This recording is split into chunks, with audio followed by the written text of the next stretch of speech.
Praise God. Glory be to God. What a wonderful day the Lord has made. I am Emmanuel Utman, the president of Leadership Ministerial Institute, and I'll be taking you on the subject of leadership is a choice. It's one of our core subjects in principles of leadership. I believe that you will be blessed in Jesus' name. Father, we thank you for this privilege, this opportunity to look into your word on leadership. Thank you, Father. Glory be to your name. In Jesus' name we have prayed. Amen. So a lot of people misunderstand what leadership is all about. Leadership is a choice that we make. We choose to be a leader. You don't become a leader because you occupy a leadership position either in church or in the society.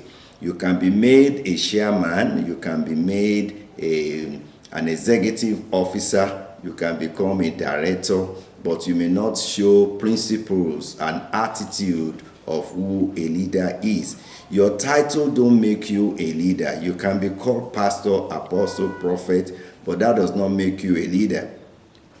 You are a leader because you know the way. That is a fact. A leader knows the way. You can provide solution. You have solution to challenges and problems that people are faced with. You see what others do not see. That makes you a leader. A leader see what other people do not see. So you are a leader because you know the way and you can show the way. You know the way, you can show the way to others and lead them by the way, lead them to the way. You are a leader because you have a number of people that are following you. A leader is a person who has influence and had followership, no matter how few that the people might be. You are a leader of such a people. When you look behind you and you can see those persons your life had influenced, people who are looking up to you as a model, that shows you are a leader and you have deliberately chose to lead these people on the right direction. Jesus said, leave them alone. They are blind, leaders of the blind. So you must not be blind. You must know the way. You must be able to show the way. You must be able to say, this is the direction for us to go. Those who we consider as champions, some of them see you as their mentor. Now, people who you lead see you as their mentor, and to be a leader, therefore, you choose to lead. You must be conscious of the fact that you are leading, and you are directing, and you are guiding. These are deliberate. You are giving direction, you are showing the way, and you are giving them the way to go. Even if you have the call of God upon your life, you still must choose to become a leader. Whatever your field or profession or vocation, you must choose to provide leadership. You must make a decision to become a leader in that area of your calling, in that area of your vocation, and that is one of the principles that makes a great leader. And with that purpose in mind, you come to leadership. God created us with the ability to choose, definitely. So you are created with a free will, the power of choice. Deuteronomy chapter 30 verse 19 says, I call the heavens and to record this day against you, that I have set before you life and death, blessing and cursing. Therefore choose life, that both thou and thy seed may live. So it is a choice to do what you want to do, and that's why you will have no regret committing yourself to leadership and committing and paying the sacrifice of being a quality and effective leader. God will not force you into leadership.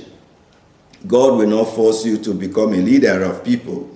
You must be ready to accept the challenges and responsibilities that leadership entails. You choose to be a leader, be ready and willing to pay the price for leadership. The place starts to be a good follower. To start to be a leader, you must be a good follower.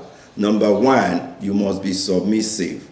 Moses gladly transferred leadership to Joshua, because Joshua was a submissive leader. Joshua studied and underwalked followership under the ministry of Moses. Elisha followed Elijah, and he received the mantle of leadership from him. When he got to Jordan River, he relied on the experience of what Elijah did before they crossed the Jordan River. So you need to learn under a leader to become a leader, to be successful. You need to understudy a leader. You need a mentor. You need to be under leadership. You need to be trained. You need to give yourself to training and submitting to those who know that you also might know. You must learn from somewhere. You must learn from somebody. You must receive an example. Somebody you are picturing, somebody you are mentoring, you are following, you as a mentoree, and you learn to be a good follower to become a great leader. They knew his teaching. Jesus had 12 disciples. They learned from him. They followed him everywhere. In fact, he reduced the number to another 3. These 3 followed him to special places, to the Mount of Transfiguration. So it was a deliberate choice. Jesus chose 12 men to be his disciples, that they might be with him and that he must send them forth. So as a church leader, you must choose people purposely so that they can learn from you, so that they can understudy you, and so that they can continue from where you stop, and so that they can be effective in their life and in their ministry. They knew his teachings, and they were able to teach and taught like Jesus did. Daniel made up his mind to be different from others. This is an example of a man who wants to become a leader. Daniel chapter 1 verse 8 is a choice. But Daniel proposed in his heart that he will not defile himself with the king's meat. That's a purpose. A leader is a principled person. A leader knows sacrifice to pay. A leader is a determined person. Daniel was a leader. You know, Daniel moved from being a captive to becoming a man of prominence in the Babylon kingdom. If you must come to the front of others to lead the way, you must have some personal discipline. You must have to make some sacrifice. You must discipline yourself to study. You must discipline yourself, discipline your character, discipline your attitude. Develop some character virtues in you so that you can come into excellence. Hallelujah. Are you now ready for God to use you and entrust you into leadership position? If yes, then you must be willing to pay the price for leadership.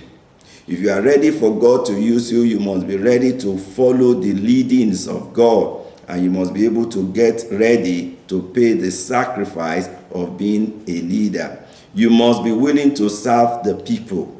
A leader, one major principle is to serve the people, not to benefit from them or not because of the rewards that he will get from them. You are ready to serve. That's why you are a servant leader. God is looking for servant leader. Even though you are in front, you are a servant. Leadership is service to the Lord and his people. Even a country leader, we had a president in my side of the world, in our country, that said, I'm a servant leader. I have come to serve the people. I have come to serve the people. I have come to serve. Even though I'm the president, I want to humble myself to serve. Giving up your convenience, giving up your sleep so that others will be able to sleep. Sometimes government officials will have to rise up at midnight to do some work to get things done for the people to get going the next day. Leader must be humble. A leader must be humble. These are qualities that a leader must possess. And for you to come into leadership, you must be humble. Even though you occupy exalted position, yet they must exhibit humility. Humility brings you into honor. And pride is a disgrace. Pride, God hates the proud man from afar off. And God uplifts the humble. I pray that you will find God will find you a man of humble heart so that he can exalt you. You must make a choice to be humble. And being humble means that you are ready to serve the people. Keep being humble despite your status. Don't lift yourself high. Saul started with humility, but along the line, when he got to the position of becoming the king, he started showing status consciousness. He started showing that he's a king now. We must continue to be humble no matter the progress, the success of our life, the success of our ministry. We still need to keep being humble. We want to accept the challenges of leadership. So therefore, you must decide, I want to be a leader to serve God's people.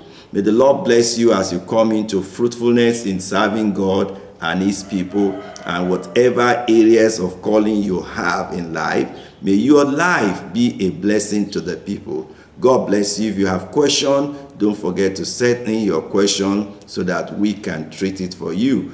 God bless you. Leadership Ministerial Bible Institute is offering diploma courses, advanced diploma courses, and if you are one of our students, it's my great pleasure. If you are yet to be a student, please, I want you to just join us, and you can be a student from distant places. No matter your location on the face of the earth, the world is now a global village. We can reach out to you, and you can become a leader in your nation, and you can serve the Lord in a great way. God bless you in Jesus' name.